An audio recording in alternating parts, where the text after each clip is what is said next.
Izay ny amin'iny fa ivadika pejy mba ho afantanteraka kosa indray isika. Tsy tratra ny fiakarany arikarenan'i Madagasikara tamin'ity taona 2024 ity.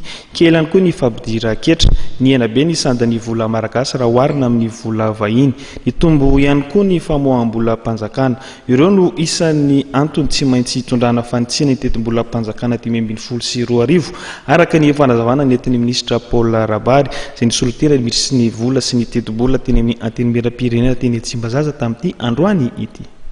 3.2 isanjato ihany ny fiakaran'ny arika-rena tratran'ny Madagasikara tamin'ity taona 2024 ity raha niverina tany am-boalohany fa hotody any amin'ny 5 isanjato izany. Kely ihany koa ny fampidira-ketra raha 2.5 isanjato ny eritreretina dia 7.7 isanjato ihany izany tamin'ity taona 2024 ity. Fanampin'izay ny ena be ny sandan'ny vola malagasy raha oharina amin'ny vola vahiny. Ny dolara ohatra dia 2.4 noho ny vinavinaina fa mety ho sandany dia tafakatra hatrany amin'ny 5.7 izany. Ny tombo anefa ny famoaham-bola mpanjakana raha ny vola volaina 9.5 isanjato izany tany am-boalohany dia niakatra 7.0 isanjato. Ireo no anisan'ny antony tsy maintsy hitondrana fanitsina ny tetim-bola mpanjakana 2024 araka ny fanazavana nentin'ny minisitra Paul Rabary. Nisolo-tena ny ministra ny vola sy ny tetim-bola nandritra ny famelabearana teo anatrehan'ny solombavam-bahoaka ny volavolan-dalàna mpanitsina ny tetim-bola mpanjakana 2024 ary maromaro ireo fipetraraketra nampiasaka ny fanjakana entina hanitsina ny tetim-bola mpanjakana 2024. Ny fanafoanana ny tsy fampitovana hetra avy amin'ny fidiram-bola na ilay ataontsika hoe imposte de revenu ho an'ny orinasa vaovao. Faharoa, famerenana ny fandoavana hetra farany ambany ho 2 ariary amin'ny famolon-ketralaina amin'ny karama sy ny fandraika amin'izany na ny sahy.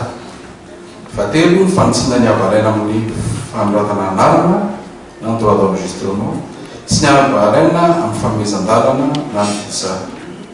Fahaefatra, ny fampiarana sy ny fanitsina ny tara sy ny tombam-pity mihetra tsy mivantana rena amin'ny fandaniana na ny droit d'assise amin'ny entana sasatsasana.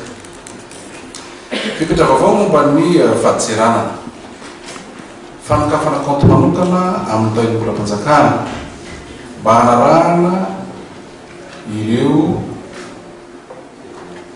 TPP sy ny TVAPP averina amin'ny orinasa mpanafatra solika.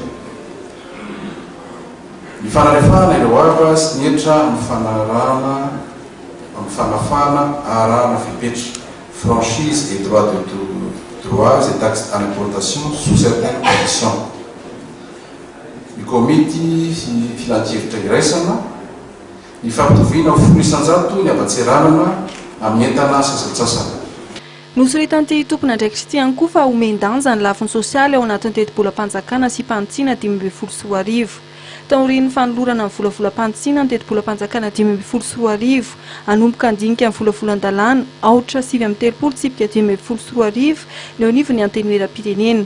Ny zoma 20 novambra zao no olanina ao anatin'ny fivoriana azon'ny be sy ny maro hatrehany ny volavola mpanitsina ny tetim-bola mpanjakana 2024.